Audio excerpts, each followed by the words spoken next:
Shalom, salam sejahtera dalam kasih Tuhan kita Yesus Kristus. Jumpa kembali dengan saya. Pada kesempatan ini, secara khusus saya akan membawakan satu topik penting dan menarik yang mana saya yakin dan percaya Tuhan bisa pakai untuk meneguhkan, menguatkan, bahkan menyegarkan rohani kita semua. Oleh karenanya, saya berharap Bapak Ibu Saudara memberikan waktu, hati untuk menyimak, menyaksikan, dan mendengarkan ulasan ini, karena saya percaya kesempatan ini adalah sesuatu yang baik untuk kita makin diteguhkan dalam Tuhan. Ulasan ini saya beri judul, Mari kita sinkronkan keinginan kita dengan karya Roh Kudus menurut Dr. Bambang Norsena. Sekali lagi, Dr. Bambang Norsena berkata, mari kita sinkronkan keinginan kita dengan karya Roh Kudus. Sebelumnya, kita akan saksikan dan dengarkan pernyataan singkat dari hambanya Dr. Bambang Norsena berikut ini. Saya akan persiapkan untuk kita.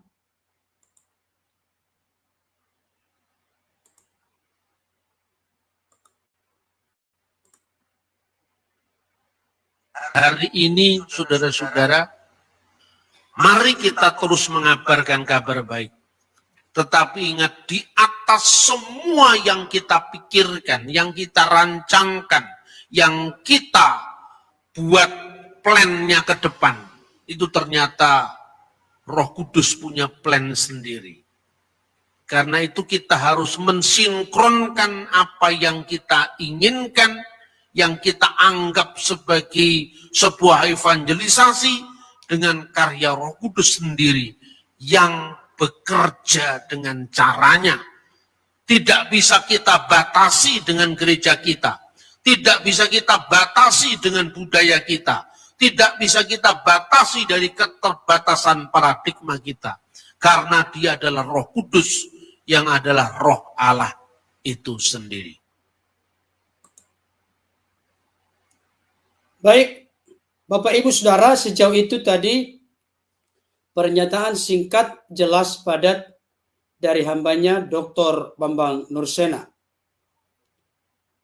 Penekanan yang sangat menonjol menurut apa yang saya mengerti dan pahami, supaya di dalam perjalanan hidup ini, dalam melakukan atau mengerjakan apapun, secara khusus ketika saudara dan saya terlibat atau melibatkan diri didasari dengan kasih untuk ambil bagian dalam pelayanan pekerjaan Tuhan, dalam bagian apapun itu, mari sungguh-sungguh kita sinkronkan keinginan kita dengan karya dari Roh Kudus. Saudara dikasihi Tuhan, memang tidak semua kita dipanggil menjadi pendeta. Tetapi kita harus menyadari semua kita dipanggil untuk menjadi pelita. Dalam pengertian, pelita itu adalah terang.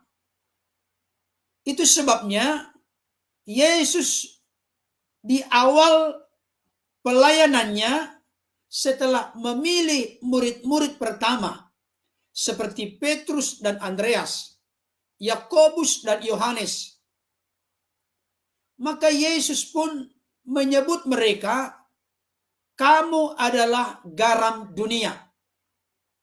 Kamu adalah terang dunia.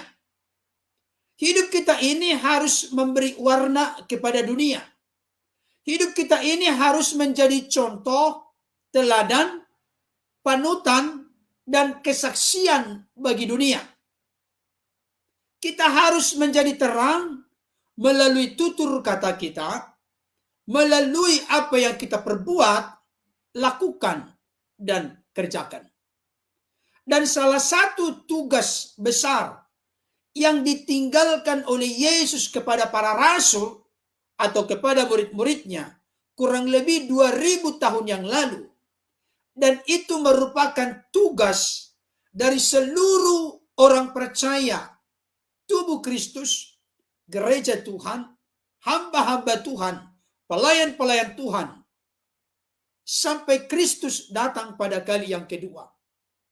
Yesus sebelum berpisah dengan murid-muridnya, sebelum naik ke sorga, menyampaikan satu amanat yang sangat agung, yang harus menjadi perhatian, menjadi sesuatu beban, bukan dengan keterpaksaan, tapi karena dengan panggilan hati dan karena merasakan akan kasih, perbuatan, karya, penebusan, penyelamatan, pemulihan yang Tuhan nyatakan dalam hidup kita. Yesus berkata, pergilah ke seluruh dunia, jadikanlah semua bangsa muridku. Beritakanlah Injil, Evangelion, kabar baik, kabar yang menyelamatkan, kabar yang membebaskan, kabar yang melepaskan, kabar yang memulihkan, kabar yang menyembuhkan, kabar yang membawa kemenangan. Itu harus menjadi bagian yang sudah terintegrasi dan menyatu dalam diri kita. Jangan sampai kita berkata itu tugas pendeta, pastor, penatua, gembala. Itu tugas kita semua sebagai orang-orang percaya yang benar-benar kita meyakini dan mempercayai bahwa masing-masing kita sama-sama ditebus dengan darah yang sama, yaitu darah Yesus yang telah tercurah, tertumpah di kayu salib. Saudara yang dikasihi Tuhan, hambanya Dr. Bambang Nursena berkata, mari kita terus mengabarkan kabar baik. Tetapi perlu kita ingat, di atas semua yang kita pikirkan, di atas semua yang kita rancangkan, di atas semua plan atau rencana ke depan, ternyata Roh Kudus punya rencana sendiri. Dan rencana inilah yang terbaik. Dan mari kita larutkan, sinkronkan, cocokkan, sesuaikan rencana kita dengan rencana Roh Kudus. Mungkin di antara kita ada yang berkata, Pak Pendeta, bagaimana praktisnya? Saya mau sampaikan kepada kita, dalam hidup ini sebagai orang-orang percaya, kalau kita tidak hati-hati, ada saatnya kita akan dipimpin oleh daging. Karena memang dalam diri kita ini ada pertempuran yang sangat sengit, dan hal itu bertentangan satu dengan yang lain. Yaitu keinginan daging dan keinginan roh. Keinginan daging tidak pernah akan membuahkan hal-hal yang dilahirkan oleh buah roh. Tapi keinginan roh ialah buah roh. Kasih, sukacita, damai sejahtera, kesabaran, kemurahan, kebaikan, kelemah lembutan, kesetiaan, penguasaan diri. Satu buah roh tapi memiliki 9 rasa. Bagaimana supaya warna dari buah roh itu nyata dalam hidup kita, sehingga kita menjadi alat yang efektif, efisien, optimal, maksimal, dipakai oleh Tuhan? Maka jawabannya adalah, jangan pernah kita membiarkan diri kita dipimpin, dikontrol, dikuasai, dikendalikan oleh daging. Daging selalu membawa hal-hal yang bertentangan dengan kehendak Allah dalam hidup kita. Dan mustahil kita bisa menyenangkan hati Bapa kalau kita ada di dalam pimpinan daging. Tapi biarlah kita semua melarutkan diri kita di bawah tuntunan dan pimpinan Roh Kudus. Makanya ada istilah dipenuhi oleh Roh Kudus. Bukan berarti pribadi Roh Kudus itu 1/4, 3/4, 1/4, setengah dalam diri kita. Bukan. Pribadi Roh Kudus itu tinggal dalam diri kita. Karena Yesus berkata, aku tidak membiarkan engkau yatim piatu. Aku akan mengirimkan seorang penolong yang lain. Parakletos, bukan periklitos. Penolong, advokat, pembela, penghibur bagi kita. Dan ia tinggal dalam kita. Dan akan menyertai kita selama-lamanya. Saudara dikasih Tuhan, pribadi Roh Kudus itu tinggal dalam diri orang percaya. saudara dan saya bisa menjadi percaya, bahkan terbuka mengaku Yesus Kristus sebagai Lord, sebagai Tuhan Juru Selamat. Itu karena karya Roh Kudus. Kenapa ada banyak orang di luar sana yang selalu menghina, melecehkan, merendahkan, memandang sebelah mata Yesus sebagai Tuhan dan Juru Selamat? Karena Roh Kudus belum mencelikkan mata hati, mata rohani mereka. Oleh karena itu kita perlu berdoa dengan sungguh-sungguh. Supaya ketika mereka masuk ke dalam laman ini, atau masuk ke dalam laman kekristenan, atau kanal YouTube kekristenan, mereka dibuka mata hati, mata rohaninya oleh Tuhan. Sehingga mereka terbuka untuk percaya dan diselamatkan. Dosa mereka ditebus, dosa mereka diampuni, mereka diangkat menjadi anak-anak Allah dan ahli waris yang kekal dalam kerajaannya. Bapak Ibu Saudaraku ini kasih Tuhan. Itu sebabnya bukan pribadi Roh Kudus itu yang 1/4, 3/4, atau setengah bagian diri kita. Tidak. Pribadi Roh Kudus itu ada. Tapi ada yang dinamakan dengan janganlah kita mendukakan Roh Kudus Tuhan. Kalau Roh Kudus berduka bukan berarti plong keluar dari diri kita, bukan. Tapi dia tidak berpengaruh, dia tidak berperan secara dominan menguasai hati kita, pikiran kita, hidup kita, perkataan kita, perbuatan kita. Oleh karena itu Bapak Ibu Saudara, bagaimana kita mensinkronkan karya kita, keinginan kita dengan karya dan keinginan Roh Kudus. Dan keinginan Roh Kudus mustahil gagal. Karena Roh Kudus adalah roh Allah itu sendiri. Prinsip hidup Allah itu sendiri. Mari Bapak Ibu Saudara, kita merelakan diri kita untuk tidak mendukakan Roh Kudus. Tapi kita hidup dalam kesucian, hidup dalam kekudusan, hidup dalam kebenaran, hidup dalam ketaatan kepada Tuhan. Ini proses yang terus harus terjadi dalam hidup kita. Kenapa?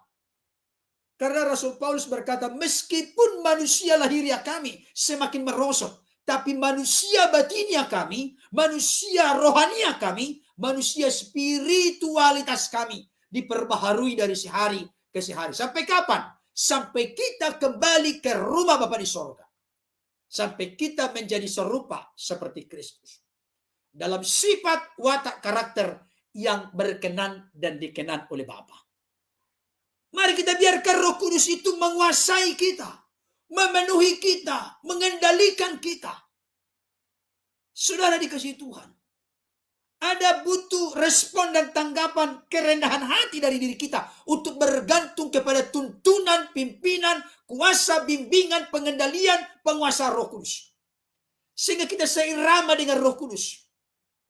Jadi jangan kita bermusuhan, kontradiksi, menjadi oposisi dengan Roh Kudus. Saya kasih tahu eksistensi Yesus dalam keberadaan sebagai manusia. Yesus itu benar-benar dipimpin oleh Roh. Saudaraku yang dikasihi Tuhan, hambanya Dr. Bambang Nursena berkata begini, karena itu kita harus mensinkronkan apa yang kita inginkan, yang kita anggap sebagai sebuah evangelisasi atau penginjilan, dengan karya Roh Kudus sendiri yang bekerja dengan caranya. Jangan kita yang memaksakan, inilah keinginanku, inilah karyaku, inilah kehendakku, dan Tuhan harus setuju dengan keinginan, dengan kehendak, kemauanku. Tidak, kita akan gagal. Tapi ketika kita dengan rendah hati berkata, ya Bapa, tuntun dan pimpin aku. Aku butuh engkau, aku butuh bimbinganmu, aku butuh nasihatmu, aku butuh arahanmu. Arahkanlah aku kepada apa yang kau inginkan, engkau kehendaki, sehingga kembali ingatkan apa yang sering saya katakan.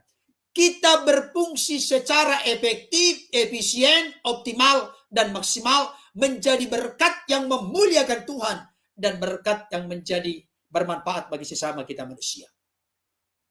Ibu bapak terkasih dalam Tuhan, hambanya Dr. Bambang Nursena kembali berkata begini, tidak bisa kita batasi karya atau cara kerja Roh Kudus dengan gereja kita, dengan budaya kita. Dari keterbatasan paradigma atau kerangka berpikir kita, keterbatasan pengetahuan dan pemahaman kita. Karena Roh Kudus adalah roh dari Allah itu sendiri. Saudara dikasihi Tuhan, saya menemukan minimal 2 hal yang penting dalam Alkitab yang ingin saya share kepada setiap kita saat ini. Yang pertama, sebelum Yesus berpisah dengan murid-muridnya, Yesus menyampaikan satu pesan yang sangat urgent, penting dan mendesak kepada murid-muridnya. Tentu murid-murid yang dimaksud di sini 11 orang. Karena jauh sebelum Yesus mati, beberapa waktu sebelum Yesus mati, Yudas Iskariot telah bersepakat, bermufakat dengan imam-imam kepala, tua-tua Yahudi, mahkamah agama Yahudi untuk membangun kesepakatan berapa harga yang akan diberikan kepada Yudas untuk menyerahkan Yesus kepada mereka dengan cara dicium. Jadi sudah memisahkan diri satu orang murid, tinggal 11 lagi. Kepada 11 murid ini setelah Yesus bangkit dari antara orang mati, khususnya dalam sorotan Lukas dalam Kisah Para Rasul. Saya bacakan untuk kita. Ini menjadi sorotan perhatian bagi kita. Saya mau sampaikan Bapak Ibu Saudara, program yes, visi yes, misi yes, rencana ya. Semua itu bagus. Tapi saya kasih tahu, itu bukan mutlak penentu keberhasilan bagi proyek master plan Allah yang besar di dunia ini. No, bukan. Saya mau kasih tahu kepada kita, kurang apa Yesus mengajar murid-murid selama 3,5 tahun terkait dengan doktrin ajaran yang begitu menusuk, begitu handal, bahkan sampai orang-orang lain terpukau, takjub, terpesona dengan pengajaran Yesus. Kekurangan apa mujizat yang dicontohkan, diperbuat oleh Yesus di depan mata murid-muridnya? Banyak hal yang dilakukan Yesus yang disaksikan langsung oleh murid-muridnya. Tapi ketika Yesus hendak naik ke sorga, Yesus memberikan pesan yang sangat penting yang tidak boleh diabaikan, tidak boleh dipandang sebelah mata, tidak boleh diremehkan oleh murid-murid. Apa itu? Kisah Rasul 1 ayat 4. Dikatakan demikian. Pada suatu hari ketika ia makan bersama-sama dengan mereka, ia melarang mereka meninggalkan Yerusalem. Perhatikan, Yesus melarang murid-muridnya meninggalkan Yerusalem dan menyuruh mereka tinggal di situ, tinggal di Yerusalem, menanti janji Bapa yang demikian katanya. Telah kamu dengar daripadaku. Ayat 5. Sebab Yohanes membaptis dengan air, tetapi tidak lama lagi kamu akan dibaptis dengan Roh Kudus. Ayat ke-8. Tetapi kamu akan menerima kuasa kalau Roh Kudus turun ke atas kamu, dan kamu akan menjadi saksiku di Yerusalem, di seluruh Yudea dan Samaria, dan sampai ke ujung bumi. Saudara yang dikasihi Tuhan, Yesus begitu tegas melarang murid-muridnya meninggalkan Yerusalem dengan satu sasaran dan target untuk menunggu atau menanti janji Bapa dengan turunnya Roh Kudus. Dan Yesus berkata, kamu akan menjadi saksiku di Yerusalem, di seluruh Yudea dan Samaria, dan sampai ke ujung bumi. Tetapi syaratnya, kalau Roh Kudus turun atas kamu, kamu akan menerima kuasa. Saudara dikasih Tuhan, saya kasih tahu. 1 Korintus 4 ayat 20 berkata, kerajaan Allah bukan soal perkataan, tapi soal kuasa. Roma 14 ayat 17 berkata, kerajaan Allah bukan soal makanan dan minuman, tetapi soal kebenaran, damai sejahtera, dan sukacita oleh Roh Kudus. Ibu bapak terkasih dalam Tuhan, kalau Yesus menekankan kepada murid-muridnya saat itu, jangan tinggalkan Yerusalem sebelum engkau menanti dan mengalami janji Bapa, yaitu pencurahan Roh Kudus dalam peristiwa Pentakosta. Betapa pentingnya peranan Roh Kudus dalam hidup orang percaya. Salah satu yang merupakan kegagalan banyak orang Kristen dalam menjalani kehidupan yang prima, kehidupan yang dewasa, kehidupan yang tidak dikungkung, dilindas oleh masalah, adalah ketika orang itu merelakan dirinya, dipimpin, dikontrol, dikendalikan, dikuasai oleh Roh Kudus. Salah satu ciri dari Roh Kudus berarti kudus. Kalau kita tidak kudus, kita bergelimangan dalam dosa, terikat, terbelenggu dengan dosa, maka kita tidak akan menikmati, mengalami karya Roh Kudus itu secara real, konkret, dan nyata dalam hidup kita. Saudara dikasih Tuhan, dengarkan baik berita ini. Sebelumnya murid-murid ini lari tunggang langgang ketika Yesus sudah ditangkap. Termasuk Simon Petrus yang sebelumnya berkata Guru, kemanapun engkau pergi, aku tetap siap bayar harga. Itu bahasa sehari-hari. Sekalipun menyerahkan nyawa, aku siap bagimu. Kalau orang lain semua lari tunggang langgang, aku tetap berkomitmen siap untuk bersama dengan engkau. Tapi apa yang terjadi dengan Simon Petrus? Baru hamba perempuan yang datang, aku lihat engkau salah seorang dari muridnya.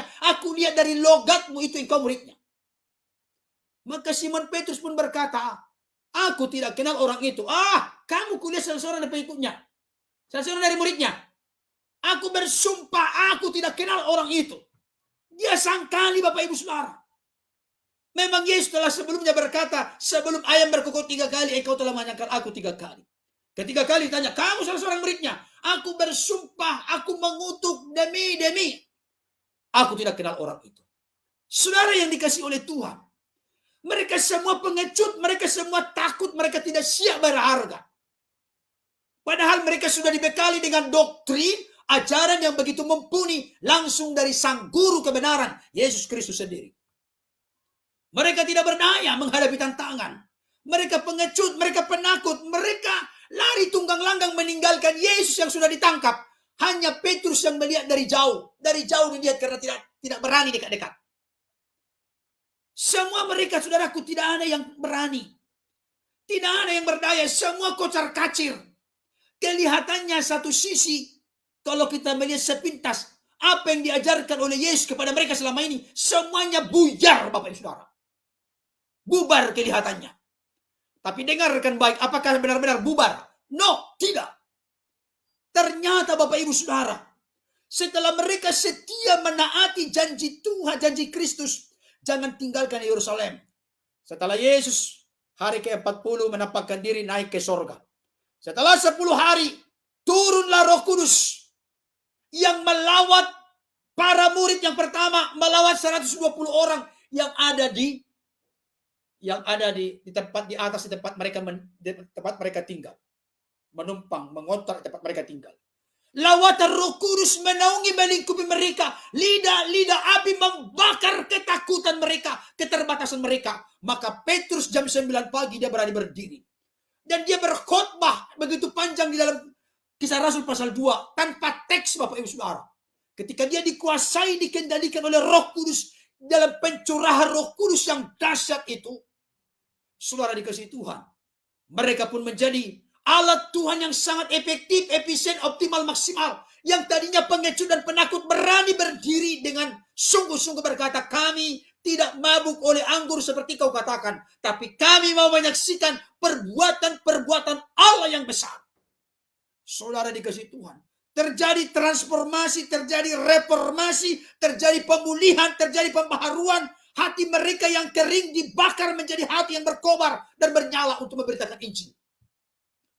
Sekalipun banyak tantangan yang mereka hadapi di gereja mula-mula karena mereka minoritas dan banyak tidak suka kelompok kepada mereka. Tapi mereka bisa membawa kegoncangan di Yerusalem. Karena apa? Karena mereka telah mengalami tuntunan, pimpinan, kuasa pengendalian, pemenuhan dari Roh Kudus. Oleh karena itu Bapak Ibu Saudara, jangan remehkan relasimu dengan Roh Kudus. Jangan remehkan hubungan kita dengan Roh Kudus. Jangan buat dia sedih dan berduka. Kalau Roh Kudus yang di dalam diri kita sedih dan berduka, maka kita menjalani kehidupan ini dengan kekuatan kita, kecerdasan kita, pengalaman kita, kemampuan kita, kehebatan kita. Dan saya kasih tahu, kita semua terbatas, punya banyak kekurangan dan kelemahan. Oleh karena itu Bapak Saudara, saya sangat setuju. Ikuti rencana Roh Kudus, ikuti tuntunan Roh Kudus. Jangan karya kita, keinginan kita, kesukaan kita, kesenangan kita yang kita sodorkan kepada Tuhan. Tapi mari kita mengikuti tuntunan, bimbingan, pimpinan, penguasaan, pengendalian, pemenuhan Roh Kudus. Kita akan menjadi efektif, efisien, optimal, maksimal. Dipakai oleh Tuhan menjadi alatnya yang dahsyat untuk memuliakan Tuhan dan hidup kita secara baik menjadi berkat bagi sesama. Saya akan membuat satu contoh dari Alkitab. Bagaimana kehidupan seorang Rasul Paulus yang demikian efektif, efisien, optimal, maksimal dipakai Tuhan. Kita buka Kisah Para Rasul 16. Ayat 5 sampai 12. Mari Bapak Saudara ikuti. Kisah Rasul 16 ayat 5 sampai 12. Dikatakan demikian. Demikianlah jemaat-jemaat diteguhkan dalam iman dan makin lama makin bertambah besar jumlahnya. Mereka melintasi tanah Frigia dan tanah Galatia karena Roh Kudus mencegah mereka untuk memberitakan Injil di Asia. Dan setibanya di Misia, mereka mencoba masuk ke daerah Bitinia. Perhatikan, tetapi Roh Yesus tidak mengizinkan mereka. Setelah melintasi Misia, mereka sampai di Troas. Pada malam harinya tampaklah oleh Paulus suatu penglihatan. Ada seorang Makedonia berdiri di situ dan berseru kepadanya. Katanya, menyeberanglah kemari dan tolonglah kami.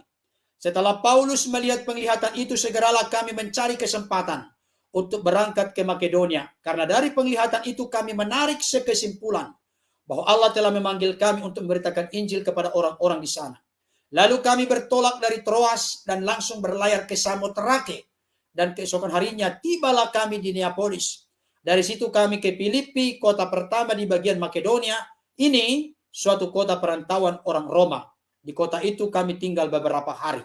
Saudara dikasih Tuhan, dalam konteks ini baik Lukas bersama rombongan di bawah koordinasi Rasul Paulus, dikatakan di sini mereka sebenarnya punya kerinduan untuk memberitakan Injil ke Asia.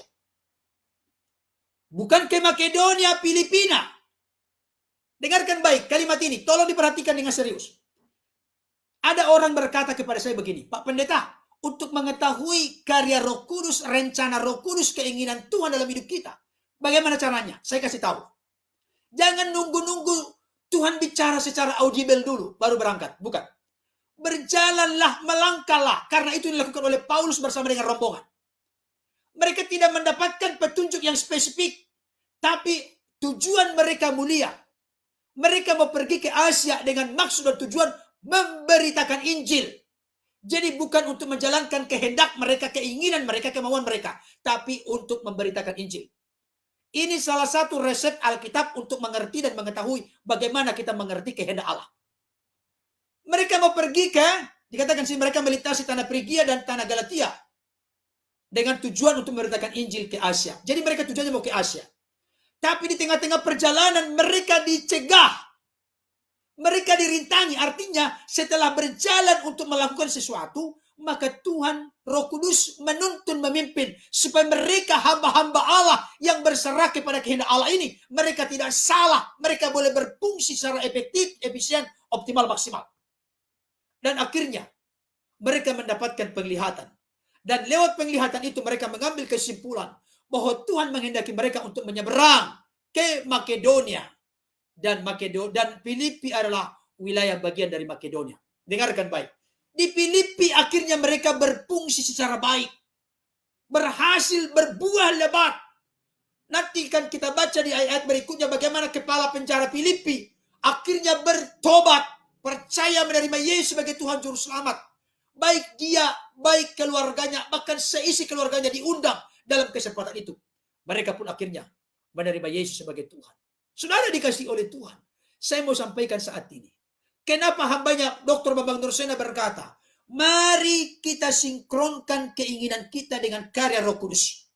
Karena dengan kita mengikuti keinginan, kehendak, kemauan, karya Roh Kudus, maka membuat kita akan berfungsi secara potensial dan maksimal dalam hidup ini menjadi berkat di dalam pelayanan pekerjaan Tuhan, termasuk juga sebenarnya di dalam segala aspek kehidupan kita.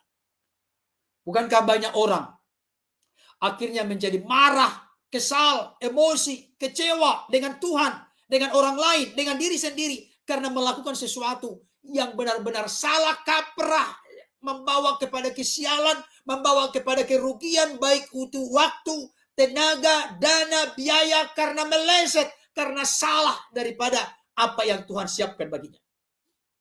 Saya kasih tahu ini bukan perkara semula membalikkan telapak tangan.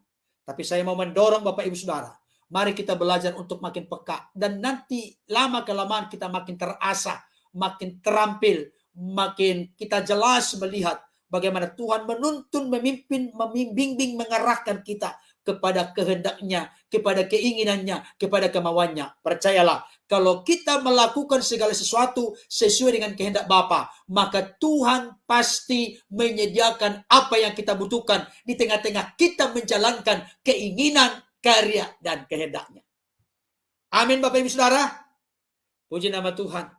Terima kasih telah berkenan bergabung pada saat ini.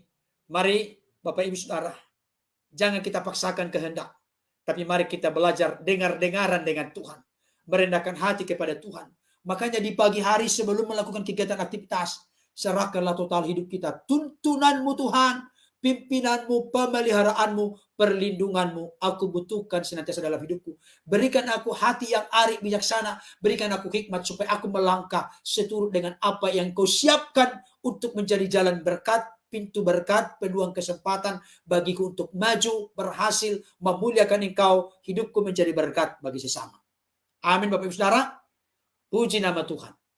Terima kasih untuk Bapak terkasih, Bapak Sinyolopati yang telah berkenan bergabung. Untuk Pertiwi Dina, Yosua Rosiana, Bang Ijun, Satria Gunong, Pekol. Terima kasih juga untuk yang lain yang telah berkenan bergabung pada saat ini. Biarlah apa yang saya sampaikan dengan antusias dan semangat, bukan dengan kemarahan, didasari dengan kasih. Memang gayanya begini, Bapak Ibu Saudara, kiranya apa yang saya sampaikan secara praktis dan sederhana, tapi saya percaya Roh Kudus bisa sucikan, kuduskan, dan pakai untuk menjadi alat dalam tangannya, meneguhkan, mendorong, menguatkan, mengingatkan, menasihati kita untuk terus kita bekerja sama dengan Roh Kudus, bekerja sama dengan Bapa di sorga, bekerja sama dengan Kristus. Kalau kita melakukan apa yang menjadi kesukaan, keinginan dari Tuhan kita, maka percayalah, sekalipun barangkali ada tantangan, ada kesulitan, ada kesukaran dalam menjalankannya, tetaplah jalankan dengan setia. Percayalah, Tuhan akan menolong, menopang, memberikan kesanggupan, bahkan menyediakan apa yang kita perlukan di dalam melaksanakan apa yang Tuhan kehendaki.